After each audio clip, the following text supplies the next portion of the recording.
Welcome back, fellow armchair generals. This is Gamer 1745 here with another episode of War in the East, and it's starting of the road to Leningrad. Max turns, I think, is 10, so this will probably be a bit longer than the 3-episode series we just had.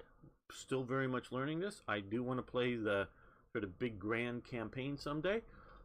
But we shouldn't just dive in. At least I figured out. It took me a few minutes, but figured out I shouldn't dive into that as the first option. Even though I think myself maybe as some sort of brilliant genius for wargaming, but I know I'm not. So these are the victory point hexes, the ones with the flags. So we want to take those as much as we can. And again, I'm going to play this episode without the fog of war on. So far the votes are for the big campaign to play that with the fog of war on as opposed to off as we're doing now. Okay, so just sort of kind of looking to see. There is a info screens, production screen.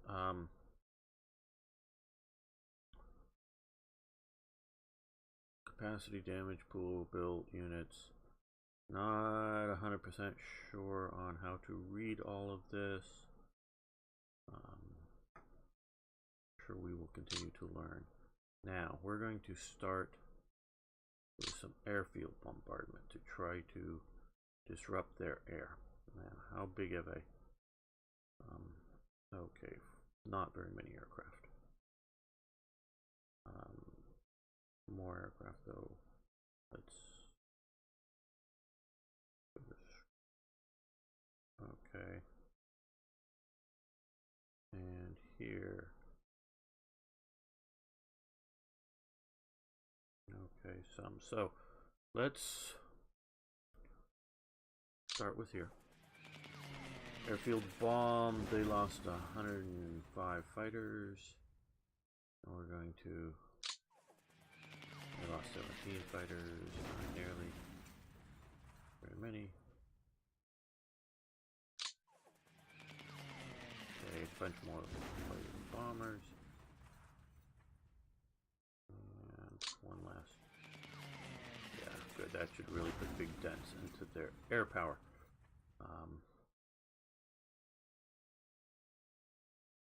Yeah, we can do that. Now, didn't really feel much. And we can't range on any of the others yet. Okay, so that gets us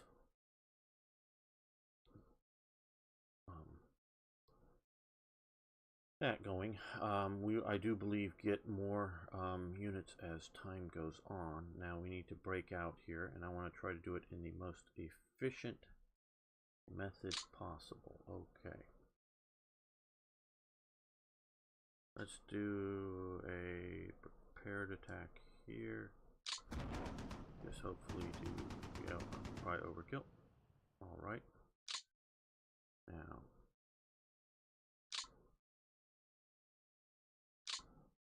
Here we're just going to hopefully take out, yeah, overkill.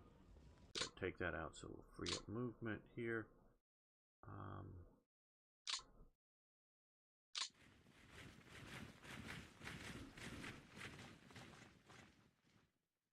Yeah, make sure we're getting those.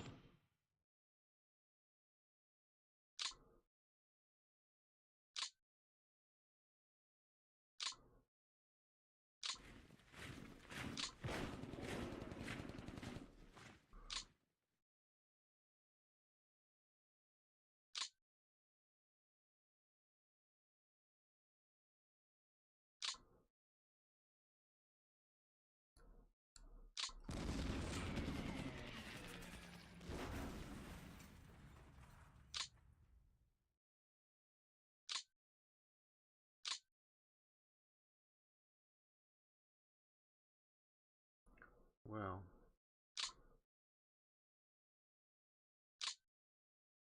aren't going to move anywhere this turn.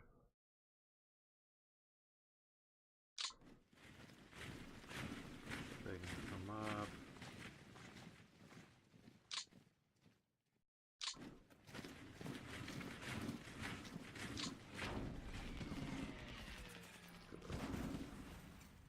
Pushing that back.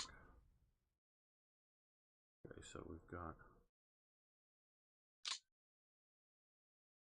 Unfortunately, we didn't overstack.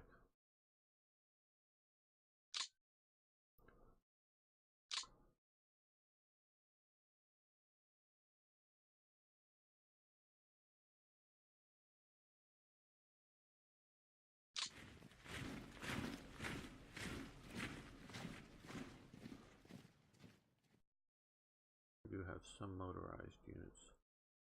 Hopefully be able to push sort of deep.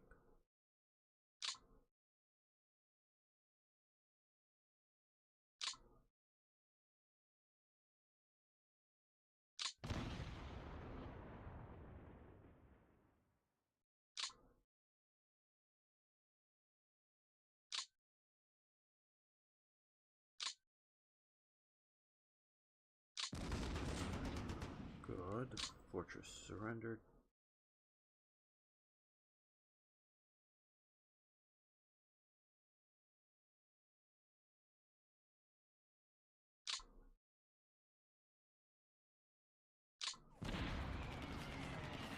Not as good as I'd hoped.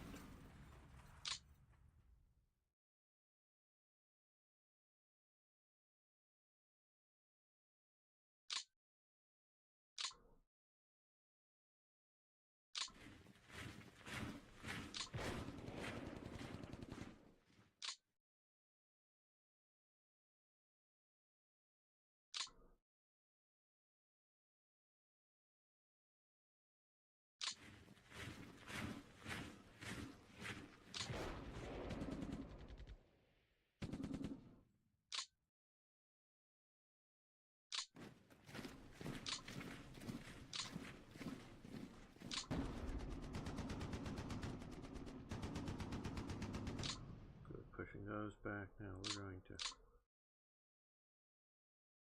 swap these guys here.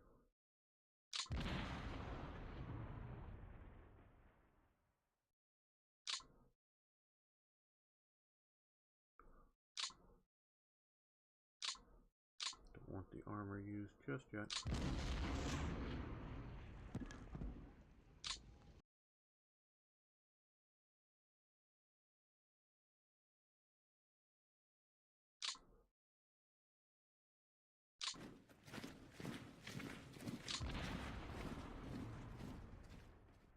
Good.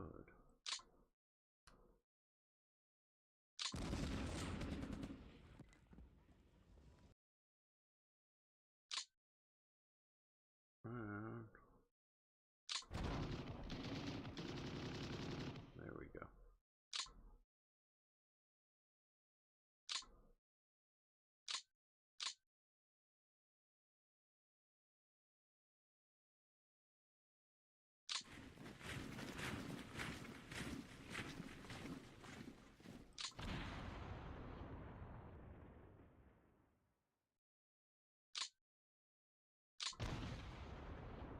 Yep, pushing them back. Good.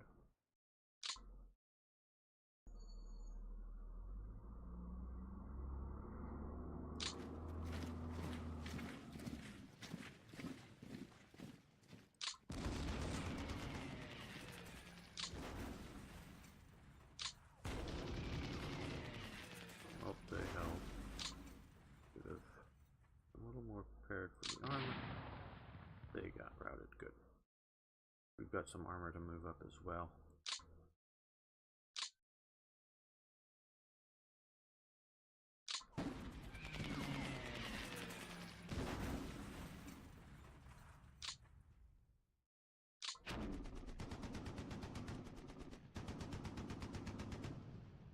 Wow, they were able to retreat after that.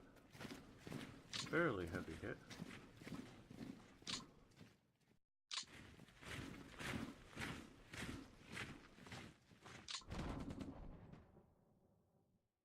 Good, they they shattered.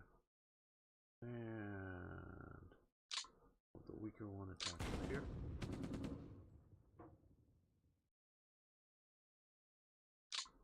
Just to free up movement for this one.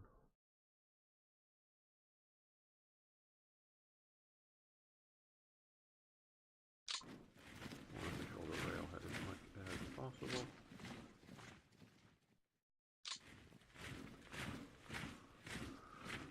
There we go.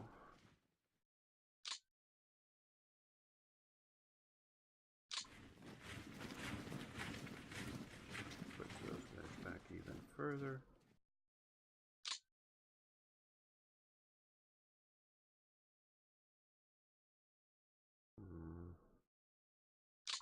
Okay, that's their HQ. How many units? Just the one division?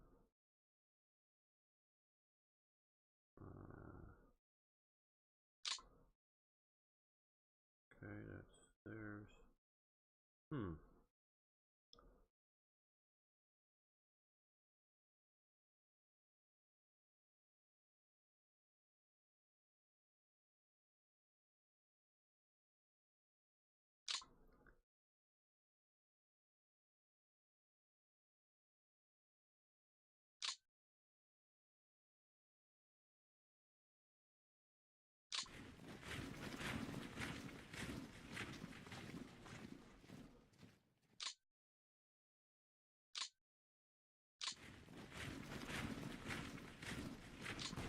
Paired attack against armor, yeah. Good. That was worth it.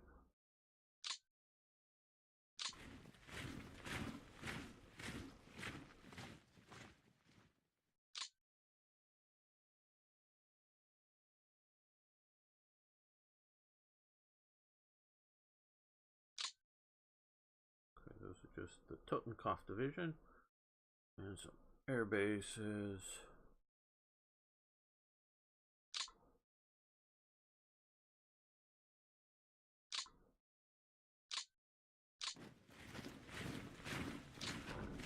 Okay, what pushes them on the other side of the river?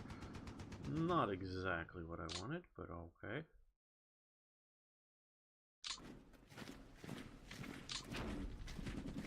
And now they moved again.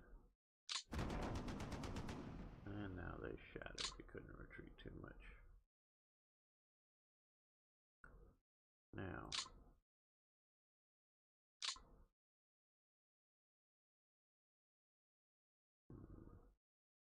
Looking to pull. What's this? Oh, Pullet's Eye. Okay.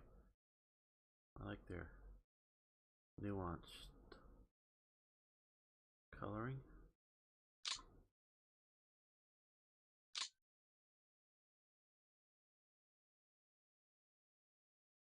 We are about ready to start moving these panzers forward. Where do we want to go with them? I think these, we want to come up here and over to there. I think that's what we want to do. Keep the first 6 panzers together. Hopefully that's strong enough to quickly shatter them. Not maybe as much as I would have liked.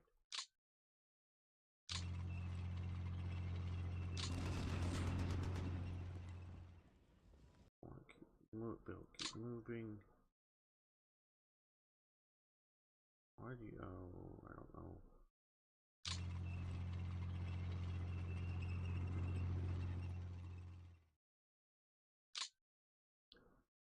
Okay, well, let's take the stronger, the 6 panzer. This way.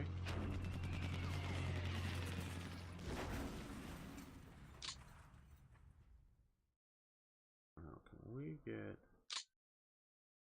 Oh, well, they've got.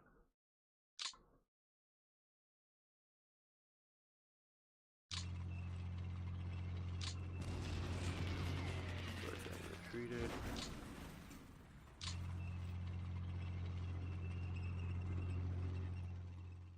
Oh, they're well dug in up there.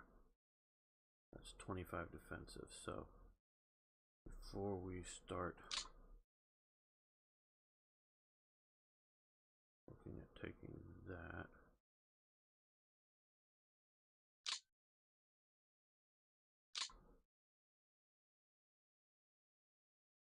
get on this side of the river here.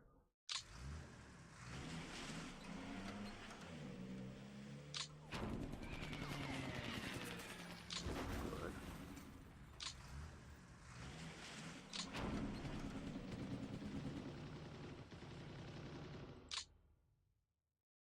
Keep moving the third motor line.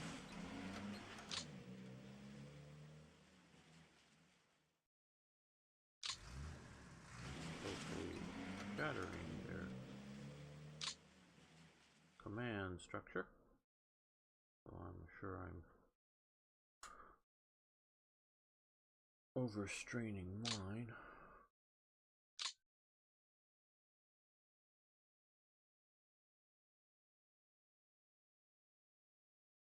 Well, let's use you.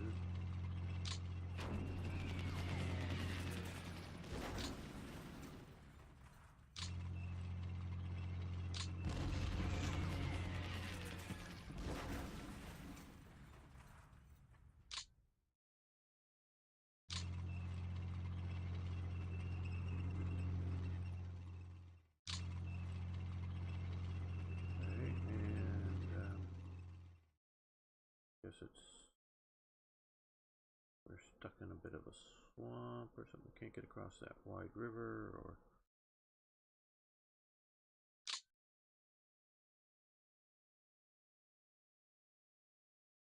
so I know about that, but I'm not that concerned at the moment.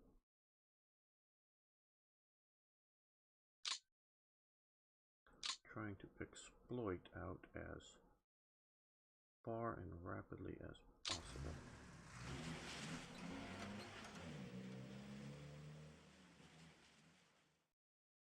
I'm really thinking it's okay to overextend myself at this earliest stage.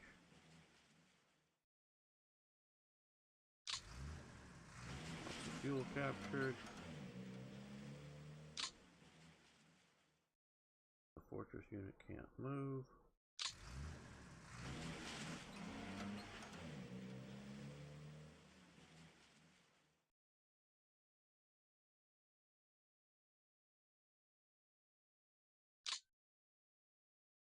They can get up to here, but they can't. Now, Totenkopf, do we come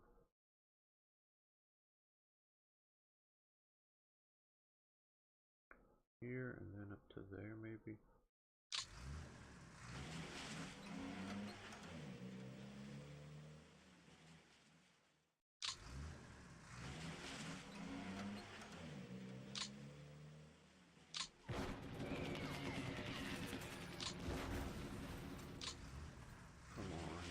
Take these guys, here's Totenkopf. Highly motivated SS troops.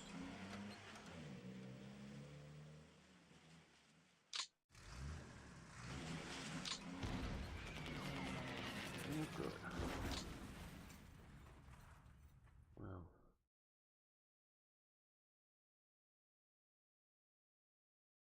Okay, now we have, info screens.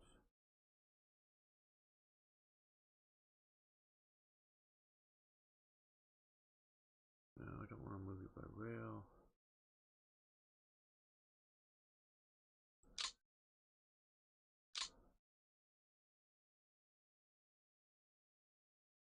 Okay, railroad damage on off.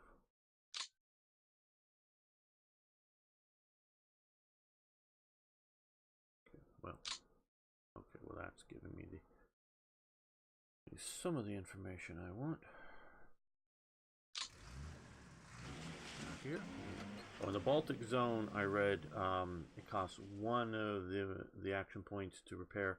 Outside of the Baltic zone, it costs, oh, I forget, 2 or 3, and that is my understanding because the Baltic Railway, I think, is on the European standard distance. It had been changed to that or something during the Baltic States independent period, where the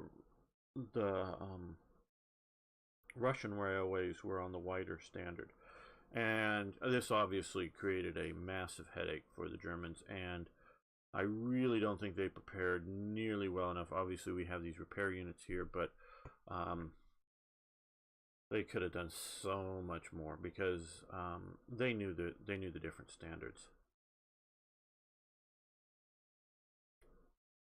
before the start of the invasion. It should not have been a big problem. Okay. Now we want to deselect those, make sure we don't use up any of their action points.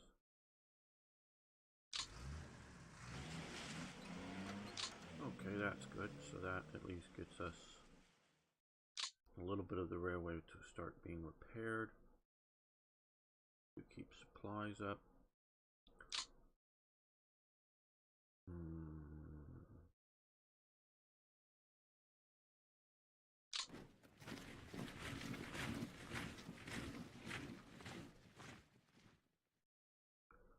These guys can move.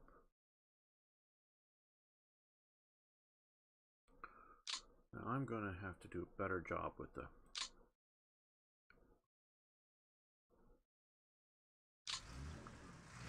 HQs than I did last time. This is a much bigger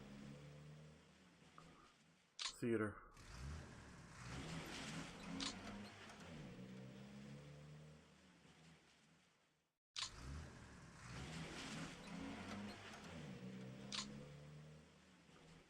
Okay, well, I still have these guys here. Don't know whether I should clean up this motorized unit. Probably.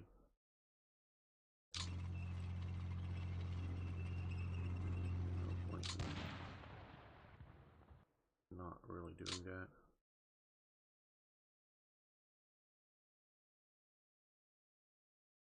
That we obviously can't really get across. Okay, that's too far.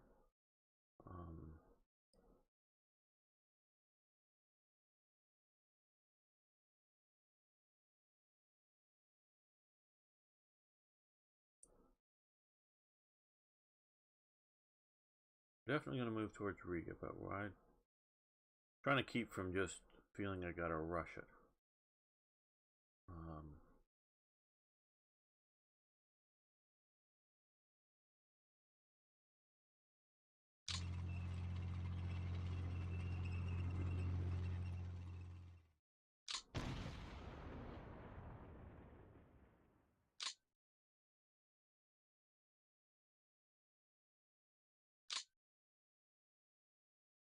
Don't want to overstack any of these units.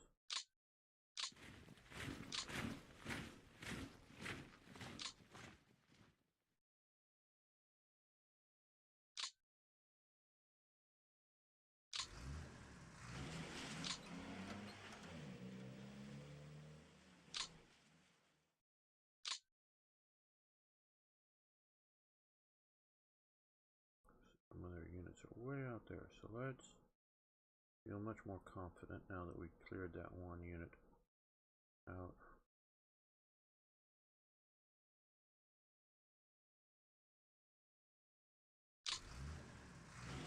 Everybody in command range better. Okay, that's good.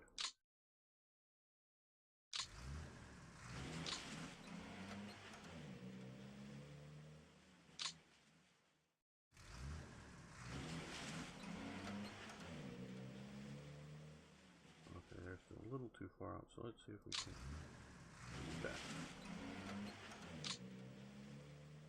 Well, we're gonna let that one just be a little too. I don't want to move. Don't want the headquarters to be somehow be rushed, or obviously they could be bombed, but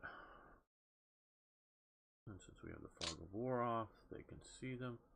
So we're gonna move the army HQs up a little bit.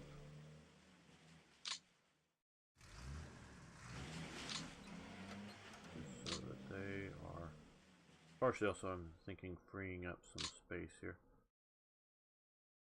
Well,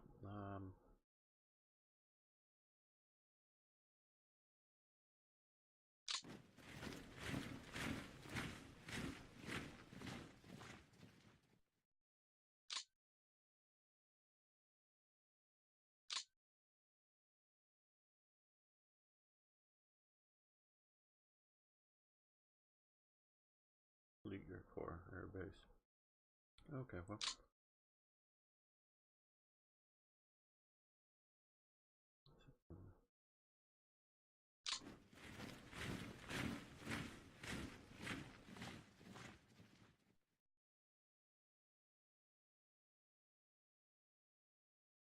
Okay, moderately good first term.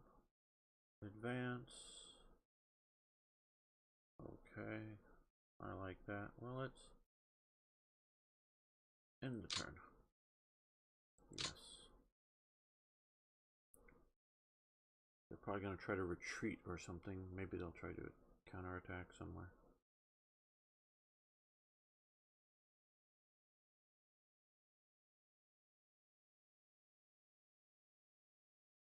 Obviously, this level of railroads, in the sense of having to repair them by moving units. Now, they do have an auto sort of function. Okay, fighters are interdicting some of their attack, or their movement.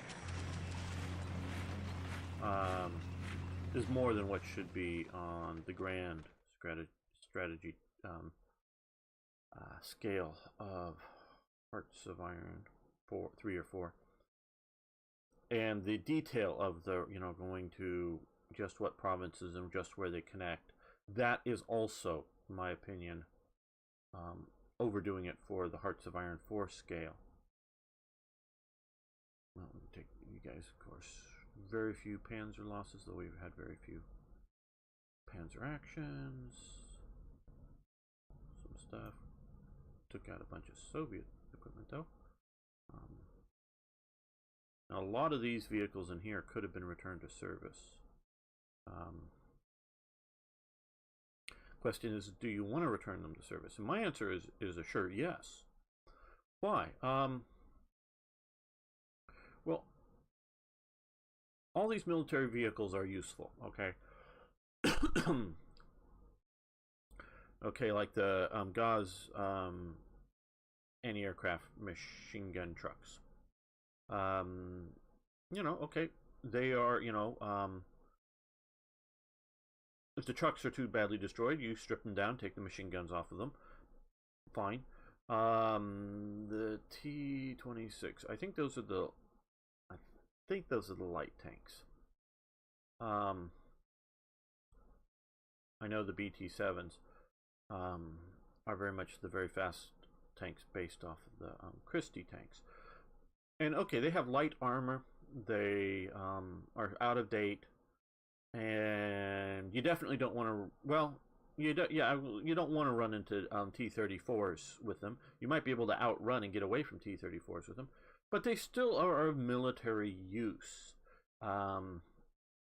They're designed, in sort of the Christie, rapid movement. Christie was a speed freak, especially for armor.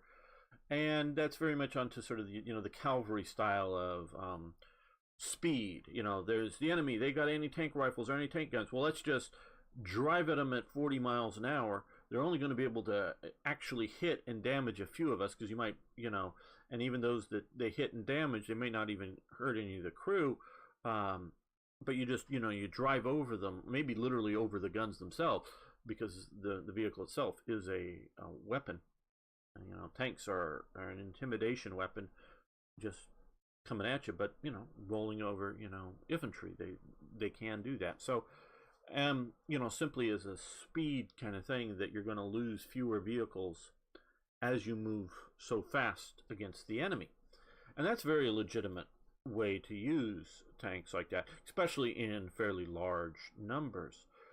But what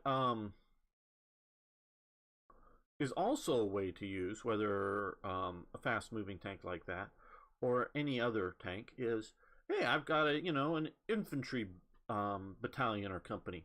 Okay, put a couple of guys in some tanks, and the tanks sort of stay back, and they act as, whether they were designed that way or not, they act as a support vehicle. The infantry are going to move like infantry are. Oh, there's enemies with rifles and machine guns. We're going to lay down on the ground, to try to make a small target. We're going to shoot at them. We're going to, while a bunch of guys are shooting, a few guys are going to pop up and run, 10 yards and flop down and, do all this kind of stuff. While all this is going on, and of course the infantry are looking around for, are there any tank guns? Are there, machine gun nests?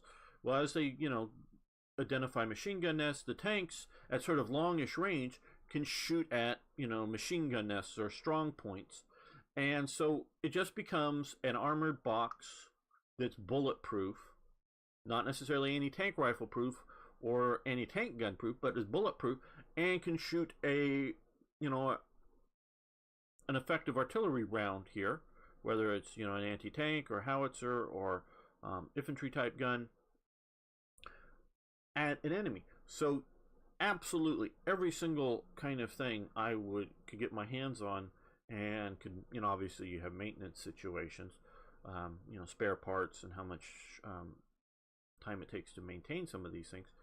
But you get those, you put them into action, you use them sensibly, and especially like these captured stuff. Now, if you think you get enough and the vehicles are good enough that you're willing to risk the soldier's life in, a bit more close combat kind of thing, okay, you can try to equip up a tank battalion. But mostly I would take these and sort of use them to a degree in the French mode and to spread them out everywhere as support vehicles.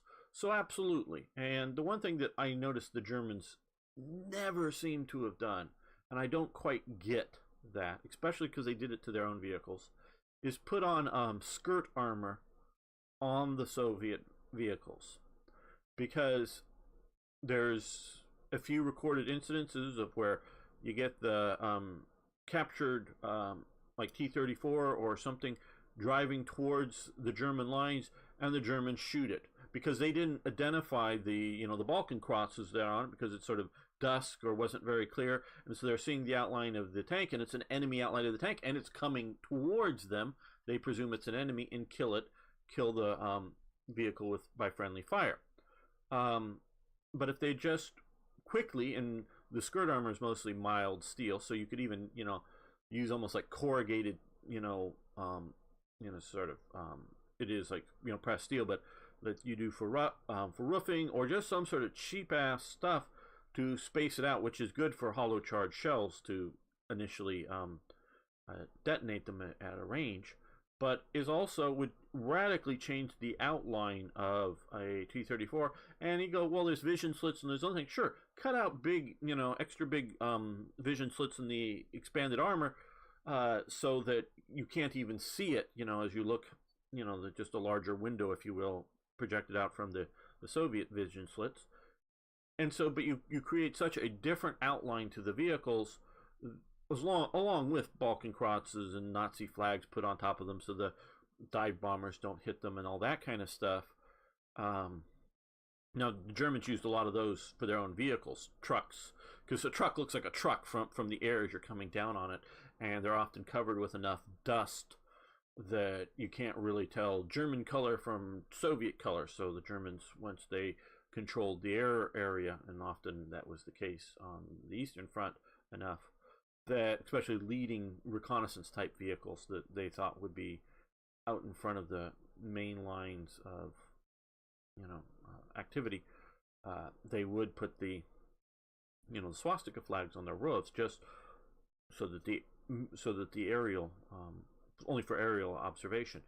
But you got that, and then of course you have like these security units here. Not exactly sure what those are representing, but you obviously have a lot of various behind the line security elements and partisan activities. Tanks are great to shoot at partisans, so and most partisans aren't well equipped with anti-tank weapons, so you as a support weapon and all of that kind of stuff. So absolutely, all this stuff you get captured, you put into storage, you treat it nicely, and yeah, maybe you don't have a lot of 85mm anti-aircraft ammunition.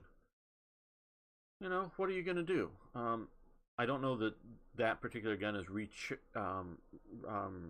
rechamberable into the 88mm, because you have the length of the cartridge and it's more than just boring out the barrel a little bit more. But still, you get it, and you get a bunch of it, and you put it around, and if nothing else, I'd put it around as dummy anti-aircraft guns around air bases or something, so that the enemy does aerial ops, or some other location does aerial observation and sees that you have anti-aircraft defenses more than they think you have, or put them at fake air bases, so they spend all their time bombing and strafing non-existent air bases or some such thing like that. And so always try to I would be putting all this stuff to use. So that's it. Well, we're gonna, with ending of this turn, we're gonna end this episode. I hope you come back for more on actually they're coming after my HQ there, but we're gonna kill it here, and then these guys are gonna come up and kill that, I think. Come back for more War in the East. See you next time.